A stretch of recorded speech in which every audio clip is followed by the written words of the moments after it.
신속 안건 처리죠. 패스트트랙 추진 과정에서 촉발된 내용 그야말로 극으로 치닫고 있습니다. 바른미래당 얘기입니다. 언론에 많이 보도가 됐습니다만 어제 오후에 김관영 원내대표가 사퇴를 발표했습니다. 앞으로 운명 어떻게 될 것인지. 바른미래당의 중진 의원이십니다. 박주선 의원 연결해서 당내 이야기 짚어보겠습니다. 의원님 안녕하십니까? 네, 안녕하세요. 네, 인터뷰 응해 주셔서 감사합니다. 네, 감사합니다. 감사합니다. 자, 사퇴 예상하셨습니까? 예상을 했습니다. 그러시군요. 먼저 지금 자유한국당과 더불어민주당을 대체하는 3의 길을 걷는 민생, 중도, 실용의 가치를 내세운 바른정당이 일하는 모습이 아니라 이렇게 갈등과 반목에 휩싸인 모습으로 당이 정상화되지 못한 모습을 비춰서 이건 바른미래당이 지향하는 모습이 아니거든요. 네, 그렇죠. 대단히 죄송합니다. 네. 의원님, 김관영 원내대표하고는 정치의 한참 선배이신데, 김 원내대표의 마음도 좀 착잡했을 것 같아요. 저 사퇴 선택한 가장 큰 배경, 의원님 보시기에 어떤 걸 보십니까?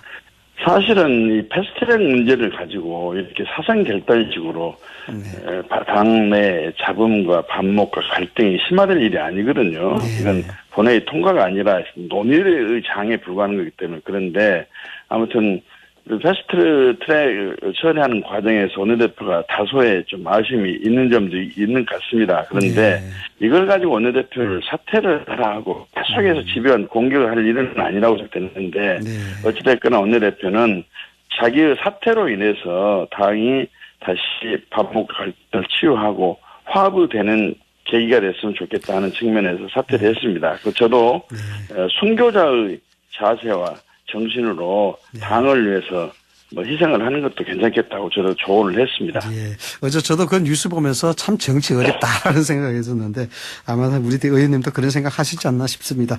자, 어찌됐든 의원님 말이죠. 이 상황에서 손학규 대표가 굉장히 곤란해질 것 같은데 지도부 체제가 손학규 체제가 완전 동력을 잃어버렸다는 그런 지적이 있습니다. 어떻게 보십니까? 이제 새로운 원내대표가 뽑히고 또 최고위원들이 어제 의원총회 석상에서 이야기를 해보니까 원내대표 사퇴되면 당이 이제 정상화돼야 되기 때문에 최고위원회도 정상화돼야 된다는 의견을 많이 제시를 했어요. 그렇기 때문에 그런 약속을 믿고 또 그런 분위기 때문에 김관영 대표가 사퇴를 한 겁니다. 네, 의원님께서는 이 합의 추대 방식을 주장하셨는데 차기 원내대표 선출 말이죠. 의원들이 몇 명 되지도 않는데 또 무슨 바른정당 괜히 국민의당 괜히 해가지고 또 표 대결을 가게 되면 또 이제 반목 갈등은 또 계속 장기화되는 거고 그러기 때문에 우리가 합의 추대를 해가지고 더 이상 그렇죠. 상대방을 질시우 눈으로 보는 또 감정이 고리패는 이런 일은 좀 막아보자는 측면에서 제가 그런 제안을 했습니다. 네, 살림도 풍족하지 않은데 자꾸 집안 살만 하면은 모양이 좋지 않다 이런 얘기이실 것 같아요. 자, 주승영 최고위원이 말이죠. 신임 원내대표로 오신환 의원 추천했는데 이런 발언 해도 되는지 모르겠습니다. 아니요, 어제 제가 주승용 최고위원에게 물어봤더니 물어보셨습니까? 차원에서 그 이야기를 했다고 그럽니다. 물론 오신환 의원 저도 굉장히 좋아하는 분이고 그만한 역량과 자질은 충분히 있습니다. 그런데 공식적으로 최고위원이 돼가지고 추천을 한다는 것은 공개적으로 한다는 건 적절치 않은데 물어보니까 덕담 차원에서 이야기한 이야기라고 그럽니다. 그 덕담 차원이라도 지금 예민한 시기라서 말이죠. 또 최고위원께서 한마디 하시면 이게 바로 뉴스가 되고 그게 기정사실화 되는데 좀 그렇습니다. 의원님 이 부분 말이죠. 가장 이제 국민들도 처음에 관심사인데 바른당과 다른 타당과의 통합 진짜 없을까요?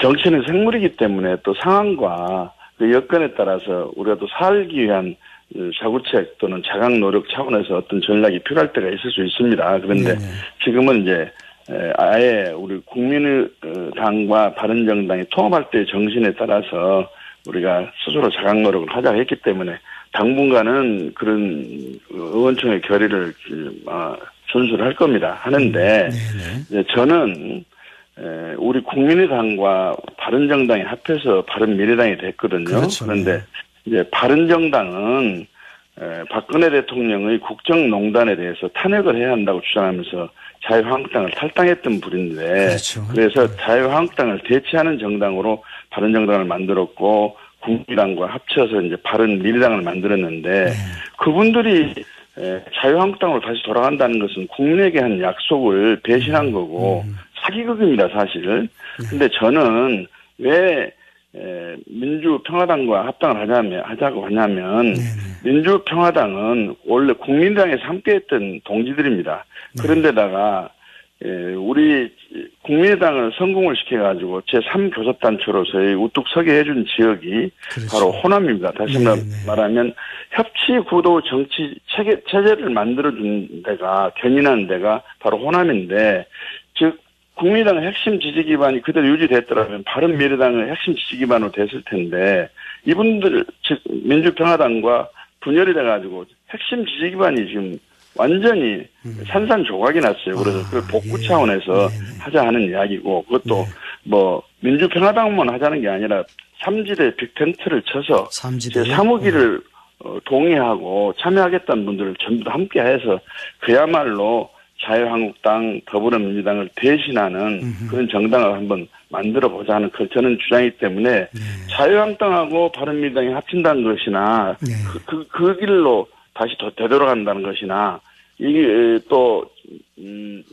민주평화당과 합친다는 것은 본질적으로 차이가 있습니다. 본질적 차이가 있다.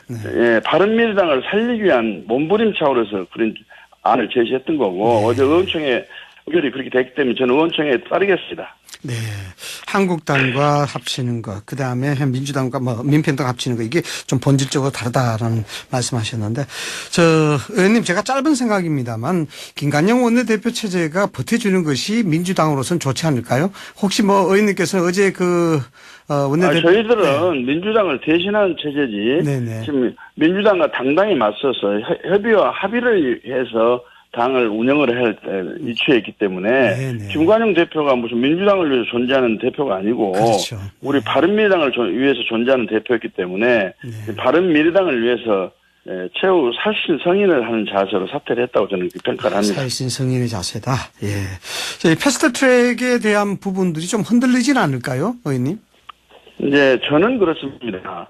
저는 공개적으로 이야기하기를 패스트트랙에는 찬성을 하지만 이 패스트트랙에 올려진 이 법안에 대해서는 이런 내용은 저는 반대다. 지금 본회의 표결 붙이면 반대를 하겠다고 했는데 패스트트랙은 논의의 장에 불과하는 것이지 패스트트랙에 올려진 법안을 패스트트랙에 올렸는데 찬성했다고 그래서 본회의에서 전부 찬성하는 게 아니거든요. 그렇죠. 그래서 이건 얼마든지 바꿔질 수가 있고 심지어는 부결될 수가 얼마든지 있습니다. 네. 자, 이 사보임이 된 논란이 이게 바른미래당의 가장 논란의 핵심이었는데 오신환 의원, 권은희 의원 이 사보임 철회 가능성도 있을까요? 아니 이제 사보임은 이제 이걸로 해서 이제 마무리됐다고 봐야죠. 원내대표 사퇴하고 그분들이 그렇게 되면 이제 당을 정상화에 협력하기로 했다고 그러고 이미 패스트트랙은 통과가 됐고 그렇기 때문에 원래 본인들의 의사에 따라서 상임위 조정이 있으리라고 저는 생각하고 있습니다. 네. 일단 김관영 원내대표가 사퇴를 했고 의원님 지적하신 대로 살신성인의 정신으로 그런 결단을 내렸는데 이제 좀 봉합이 돼야 될 것 같은데요. 아직도 갈등이 상존했다 그러는데 어떻게 하는 게 가장 좋겠습니까? 아니 지금 여기서 선악을 구별하지 않고 반대란 나는 항상 선이고 찬성을 했던 사람은 항상 악이다. 그래가지고 이게 바른미래당이 홍위병 정당이 돼서는 안 되지 않습니까? 우리가 가야 할 방향과 목표가 있는데 그 방향과 목표를 위해서 화합하고 단결해서 단 하나의 지혜라도 더 모으는 역할을 모두가 참여하는 그런 정당이 돼야 하지 않나 이렇게 생각하기 때문에 원내대표가 새로 선출되는 것을 기점으로 해서 그렇게 가야 한다고 보고 더 이상 이제 지도부를 흔들어 대는 지도부 사퇴 운운은 이제 없었으면 좋겠다. 없어질 거라고 생각합니다.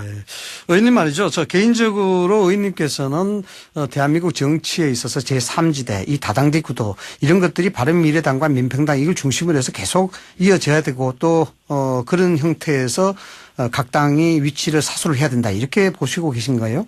그렇습니다. 왜냐하면 양당 체제 하에서는 기득권 양당이라고 불렀고 항상 싸우는 것 같지만 자기들의 이익을 위해서 적대적 공정관계를 형성해 왔기 때문에 국민과 나라는 완전히 외면을 받았습니다. 그래서 3지대 정당이 나와가지고 이 정당과의 토론도 하면서 캐스팅 보트도 쥐고 또 견인해가는 역할을 하고 그래야 한다고 봅니다. 이게 그리고 국민의 참여 폭을 넓혀야 의회 정치가 실속 있는 정치가 되는 것이지, 또 국민의 선택지를 넓혀줘야 울며 겨자 먹는 심정으로 정말로 선택하고 싶지 않은데 또 선택할 당이 없기 때문에 여기를 선택할 수밖에 없다. 이런 악순환이 계속 반복이 되다 보니까 한국 정치가 이렇게 정체되고 더 후퇴되고 있는 것이 아닌가 싶어서 그 대안으로 사무정당을 만들어야 되고 그것이 지금 출연해가지고 제대로 역할을 할 수 있는 대한민국 정치 역사상 최적기가 지금이라고 저는 생각합니다. 자유한국당은 국정농단 부정부패당이고 그리고 더불어민주당은 적폐청산을 하지만 본인의 적폐는 지금 산을유를 성산을 하고 있지 않습니까? 지금 적폐청산은 말이 적폐청산이지 삼천리 금수광산이 지금 삼천리 적폐광산이 됐다고 이야기를 합니다. 그리고 또 얼마나 무능합니까? 이런 정당을 또 선택할 수밖에 없는 그런 선택지가 좁아져 있다 한다면 국민은 겨자를 드시는 심정으로 선택할 수밖에 없기 때문에 이런 정당을 대체하고 대신하는 사무정당은 절대 필요하다. 저는 그렇게 생각합니다. 예, 아유, 참, 그렇습니다. 의원님께서는 뭐 산전수전 다 깨끗이고 또 바른미래당의 당의 중진이시고 그래서 이런 사태에서 마음이 남다르실 거라 생각이 됩니다. 오늘 뭐 이렇게 여러 이야기 해주셔서 감사합니다. 네, 고맙습니다. 네, 지금까지 박주선 바른미래당 의원과 얘기 나눴습니다.